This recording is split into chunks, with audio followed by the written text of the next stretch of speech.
Alhamdulillah.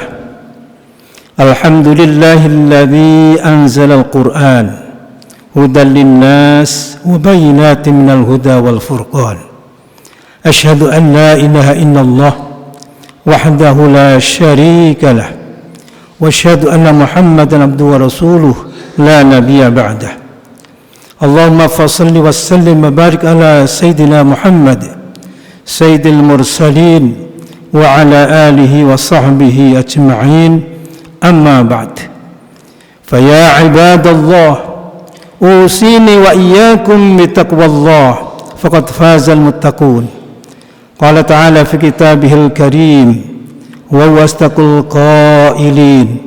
A'udzu billahi minasy syaithanir rajim. Ya ayyuhalladzina amanu taqullaha haqqa tuqatih wa la tamutunna illa wa antum muslimun. Wahai orang-orang yang beriman, bertakwalah kepada Allah dengan sebenar-benar takwa. Wala tamutunna illa wa antum muslimun, dan janganlah kalian semua meninggal atau meninggalkan dunia ini kecuali betul-betul dalam kondisi muslim, dalam kondisi taat dan patuh kepada Allah Subhanahu wa taala. Shadaqallahul azim. Hadirin jamaah Jumat, ma'asyiral muslimin rahimakumullah. Pada kesempatan yang sangat mulia ini, di hari Jumat yang mulia, di rumah Allah yang mulia, mari kita selalu berusaha untuk memuliakan diri kita. Tentunya dengan secara terus-menerus memahami aturan Allah, Zat yang Maha Mulia, untuk kita patuhi dengan sepenuh hati. Aturan Allah yang berupa perintahnya, terutama yang wajib, juga yang sunnah, mari kita laksanakan dengan sebaik-baiknya. Begitu juga aturan Allah berupa larangannya, terutama yang haram, termasuk yang makruh, juga yang syubhat. Mari kita usahakan kita jauhi sejauh-jauhnya, agar kita ini betul menjadi hamba Allah yang muttaqin. Ya Allah telah janjikan kehidupan bahagia secara hakiki, baik di dunia yang pendek ini, terlebih nanti di akhirat yang kalabadi. Hadirin jamaah Jumat rahimakumullah, mari kita bersyukur hari ini karena Allah masih memberi nikmat yang paling mahal kepada kita. Kata Imam Fakhrul Razi, afdhalun ni'am nikmatul hayah was-sihah mal iman wal Islam. Nikmat yang mahal utama adalah nikmat umur, sehat dalam kondisi iman dan Islam. Karena dengan nikmat-nikmat itulah sampai hari ini kita masih bisa beraktivitas, menunaikan kewajiban kita, keseharian kita, termasuk kewajiban sebagai muslim, sholat berjamaah hari ini. Mudah-mudahan semua ibadah kita dengan segala kekurangannya diterima Allah Subhanahu wa taala.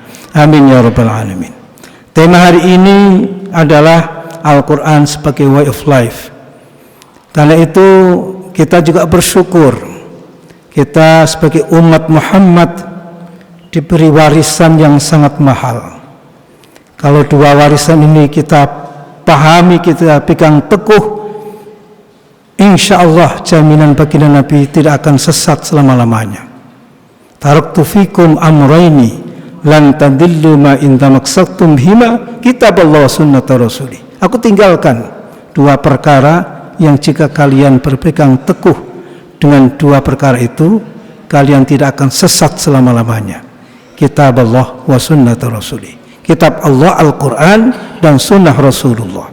Alhamdulillah sampai hari ini kita bisa menyaksikan membaca Al-Quran, yang tentunya kewajiban kita sebagai muslim mukmin yang pertama adalah kita harus mengimaninya, bahwa itu adalah kalamullah sebagai pedoman hidup kita, sebagai jalan hidup kita.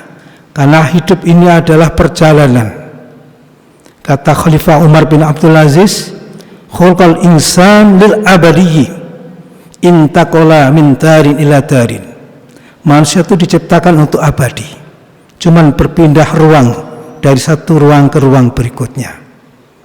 Karena itu sebagai muslim mukmin kita diwarisi Al-Quran, kewajiban kita pertama adalah mengimani, meyakini dengan sepenuh hati itu kalamullah, bukan kalam sembarangan, dan kemudian kita memuliakannya, kemudian kita membacanya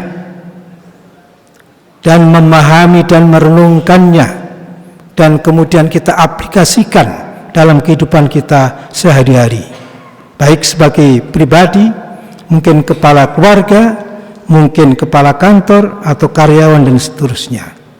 Itulah tugas kita. Manusia ada 4 hal yang menjadi persoalan dasar sebagai manusia yang berpikir. Tentu kita akan bertanya, pertama, min aina, kita ini dari mana?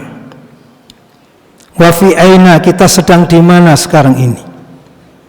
Kemudian wa ila aina, kita akan kemana? Karena itu summa kaifa, kita harus bagaimana sekarang ini? Itu ada di dalam Al-Quranul Karim. Oleh karena itu 4 persoalan pokok bagi manusia. Semua manusia pengen hidup enak, bahagia. Tetapi banyak yang kemudian memilih jalan yang salah, sehingga kebahagiaan tidak didapat dengan sesungguhnya. Andaikan iya, kebahagiaan semu. Al-Quran memberikan solusi segala persoalan. Karena itu kita wajib memahaminya, untuk kita pahami, kita renungkan, kita amalkan. Isi Al-Quran seperti yang tertera di dalam pembukaan surat Al-Fatihah sebagai surat pembuka. Ada 5 hal. Yang pertama adalah mengajarkan kita tentang tauhidullah, mengesahkan Allah. Al-Quran mengenalkan kita kepada Tuhan kita, pencipta alam semesta ini. Bismillahirrahmanirrahim dan seterusnya. Sehingga kita sadar kita ini adalah ciptaan Allah, ciptaan Tuhan. Karena itu kemudian Allah mempunyai aturan, Maliki Yaumiddin. Aturan itu akan berimplikasi kepada reward dan punishment. Dalam bahasanya wa'ad dan wa'id, janji baik dan janji buruk. Aturan yang ada di dalam Al-Quran, mari kita patuhi. Kepatuhan kita akan dikasih reward, penghargaan, terutama nanti setelah hidup ini. Kalau kita langgar, ada punishment-nya, terutama nanti. Mungkin sekarang ada keadilan, ada pengadilan, tetapi mungkin banyak yang orang kecewa dengan pengadilan. Nanti pada saatnya Maliki Yaumiddin, Allah yang akan mengadili seadil-adilnya, sekecil apapun akan dikasih balasan. Faman ya'mal mithqala dzarratin khairan yarah, dan begitu sebaliknya. Itu isi yang kedua. Karena itu mari kita pahami aturan-aturan Al-Quran, kita praktekkan dalam kehidupan kita. Yang ketiga, isi Al-Quran adalah iyyaka na'budu wa iyyaka nasta'in.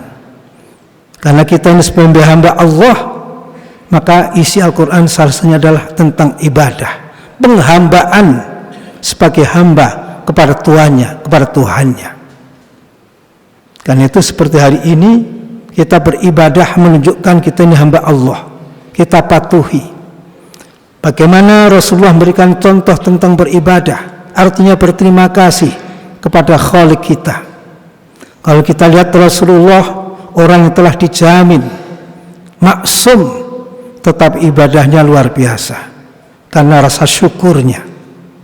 Suatu saat malam hari Rasulullah sholat dengan panjang dan meneteskan air mata. Kemudian istrinya Siti Aisyah bertanya, kenapa sampai begitu? Bukankah engkau sudah dijamin masuk surga dan dipelihara dari kemaksiatan? Rasulullah menjawab, af'aqulu abdan syakura, bukankah aku ingin menjadi hamba yang pandai bersyukur? Jadi ibadah kita ini termasuk wujud syukur kita kepada Allah. Sampai hari ini masih diberi umur, diberi sehat, bisa berbicara, bisa melihat, bisa mendengar, bisa bergerak, semua adalah atas izin Allah. Mudah-mudahan ibadah kita diterima Allah Subhanahu wa taala. Yang keempat, isi Al-Quran sebagai guidance kita adalah tariqatus sa'adah, jalan kebahagiaan.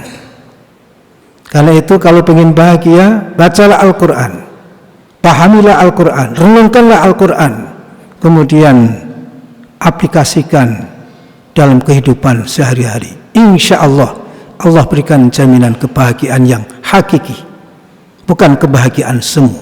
Apalagi nanti ketika kita menghadap Allah Subhanahu wa taala. Rasulullah menyatakan, khairukum man ta'allamal Qur'an wa 'allamah. Sebaik kalian adalah orang yang belajar Al-Qur'an dan mengajarkannya. Kita sebagai orang tua, kalau kita bisa membaca Al-Qur'an dan mengajarkan kepada anak kita, itu adalah hamba-hamba yang terbaik. Ya. Karena itu marilah kita berusaha untuk selalu bersahabat dengan Al-Quran. Rasulullah pun mengatakan, Iqra'ul Quran fa innahu ya'ti yaumal qiyamah syafi'an li ashabihi. Bacalah Al-Quran. Kata Iqra' artinya bukan hanya melafadzkan, tetapi juga memahami, merenungkan, yang tentu akan berimplikasi kepada perilaku yang memahami. Karena Al-Quran nantinya akan menjadi syafaat, penolong kita di hari kiamat bagi orang yang dekat dan akrab dengan Al-Quran. Karena itu mulai hari ini marilah kita berusaha untuk selalu membaca, memahami sebagai jalan kebahagiaan kita, baik di dunia yang pendek ini, apalagi terlebih nanti di akhirat yang kalabadi. Dewasa ini kalau kita lihat, kalau kita baca Al-Quran, kita baca sunnah Rasulullah, banyak kehidupan-kehidupan yang notabene orang Islam, tetapi mungkin jauh dari nilai-nilai Islam. Karena itu tugas kita bersama sebagai umat Muhammad, yang tentunya baginda Nabi ketika wafatnya merindukan kita, memikirkan kita, ummati, ummati, ummati, termasuk umat di akhir zaman ini, termasuk saudara kita yang ada di Palestina, di Lebanon. Tentu itu menjadi, waktu itu sudah tergambarkan bagaimana umatku nanti di akhir zaman. Sebagai sesama umat Muhammad, mari kita selalu doakan mereka untuk diberi pertolongan dengan sebaik-baik pertolongan, termasuk diberi kemenangan melawan berbagai penindasan yang sangat biadab dari kaum Zionis yang kita saksikan sampai sekarang ini. Itulah salah satu tugas kita juga. Kalau kita baca Al-Quran, kita sebagai sesama umat Muhammad, kita harus menjadi satu, harus ukhuwah kita perkokoh dengan membaca Al-Quran. Mudah-mudahan kita bisa memperkokoh ukhuwah kita, termasuk yang dimanapun, termasuk yang sekarang kita saksikan, yang korbannya luar biasa, sampai 40.000 lebih, itu nyawa. Tentu Allah Maha Adil. Pada saat nanti Maliki Yaumiddin, Allah akan tegakkan keadilan dengan seadil-adilnya. Isi Al-Quran yang keempat tadi adalah Tariqatus Sa'adah. Semua orang pengen sa'adah, pengen bahagia, tapi jalan kebahagiaan yang sesungguhnya adalah jalan Al-Quran yang sudah diwariskan kepada kita. Dan sekarang ini Al-Quran sudah diterjemahkan ke berbagai bahasa, termasuk bahasa kita Indonesia dan bahasa daerah. Karena itu dibaca, sambil dibaca terjemahnya, direnungkan, ditadabburi, dipikirkan, karena itu adalah kalamullah. Kita berdialog dengan Allah. Mudah-mudahan dengan dialog dan dekat dengan Allah, tentunya Allah jamin kehidupan kita. Kita harus yakin, karena hidup kita ini adalah semata-mata atas izin dan karena Allah Subhanahu wa ta'ala. Isi Al-Quran yang sebagai guidance kita, termasuk yang juga harus kita perhatikan, siratal ladzina an'amta 'alaihim, yaitu adalah tentang sejarah. Karena itu dalam Al-Quran ada surat Al-Qasas tentang sejarah. Kata Bung Karno dulu, jas merah, jangan suka melupakan sejarah. Al-Quran lebih dulu menceritakan sejarah umat-umat terdahulu, baik umat-umat yang harus kita contoh, umat-umat teladan, maupun ada tokoh-tokoh atau umat-umat yang harus kita tidak contoh, kita hindari, kita jauhi. Umat-umat yang dimurkai Allah, umat-umat yang tidak mau mematuhi petunjuk Allah, tidak mengikuti Rasulnya, diceritakan semua di dalam Al-Quran. Karena itu tugas kita adalah untuk membaca sejarah, untuk kita jadikan pelajaran kehidupan kita sekarang ini, termasuk bangsa Indonesia. Jangan suka melupakan sejarah. Bagaimana sejarah pergerakan di negeri ini, ada yang berkhianat kepada bangsa ini. Kita harus selalu ingat sejarah, baik yang baik maupun yang buruk, untuk menjadi ibrah, pelajaran kehidupan kita, baik selaku pribadi maupun komunitas, apalagi sebagai bangsa. Yang dengan sejarah itu supaya kita tidak mengulangi kesalahan, tidak mengikuti jejak-jejak orang yang memang dimurkai Allah, yang melawan hukum-hukum Allah, dan telah Allah tunjukkan siksaannya, baik terutama di dunia. Allah kisahkan kepada kita, termasuk misalnya seperti Fir'aun yang luar biasa angkuhnya dan seterusnya, Allah tenggelamkan di laut. Itu kalau kita baca luar biasa. Karena itu sebagai bangsa, atas petunjuk Al-Quran, kita jangan lupa dengan sejarah masa silam, supaya tidak terulang kembali keburukan-keburukan perilaku mungkin sebagian anggota bangsa ini. Mudah-mudahan kita bisa selalu membaca Al-Quran. Al-Quran dibagi dalam 114 surat dan 30 juz. 30 juz sudah sesuai dengan hitungan bulan. Kalau bisa one day one juz, 1 hari 1 juz, 1 bulan khatam. Kalau enggak bisa ya setengah juz, kalau enggak bisa ya 1/4 juz. Kalau enggak bisa apa yang bisa, berapa ayat, yang penting tiap hari kita baca dan kita renungkan makna dan isi kandungannya. Di dalam cetakan Kementerian Agama, Al-Quran telah diterjemahkan ke dalam bahasa Indonesia dengan baik supaya kita membaca dan memahami apa yang kita baca. Rasulullah berjaminan 1 huruf sama dengan 10 kebajikan. La aqulu alif lam mim harfun, walakin alif harfun, wa lamun harfun, wa mimun harfun. Tidak aku katakan alif lam 1 huruf. Alif 1 huruf, mim 1 huruf, lam 1 huruf, dan mim 1 huruf. Berarti kali 10, 30 kebajikan. Allah berikan reward di dalam membaca Al-Quran, baik paham maupun tidak paham. Apalagi kita pahami, tentu tujuan Al-Quran diturunkan untuk menjadi rambu-rambu, menjadi guidance untuk menjalani hidup kita ini supaya sesuai dengan kehendak Sang Pencipta kita semua melalui Al-Quran. Tidak ada buku apapun yang seperti Al-Quran. Karena Al-Quran itu mukjizat terbesar yang dihafal oleh mungkin jutaan orang di seluruh dunia ini, dan dipelihara keautentikannya, dijamin keasliannya. Sejak baginda Nabi membaca kepada para sahabat, kemudian ditulis, kemudian diwariskan termasuk bacaannya kepada generasi penerusnya sampai kepada kita ini atas jasa para sahabat, para tabi'in, para ulama. Karena itu sekali lagi, marilah kita baca Al-Quran, kita renungkan, kita pahami, kita praktekkan dalam kehidupan kita. Insya Allah, Allah akan berikan keberkahan hidup kita, dan kita tidak akan sesat selama-lamanya, sampai mudah-mudahan kita bertemu dengan Allah dalam kondisi husnul khotimah. Amin ya rabbal alamin. Demikian, mudah-mudahan khutbah singkat ini bermanfaat. Barakallahu li wa lakum fil Qur'anil azim, ونفعني وإياكم ما فيه من الآية والذكر الحكيم وتقبل مني ومنكم تلاوته إنه هو السميع العليم.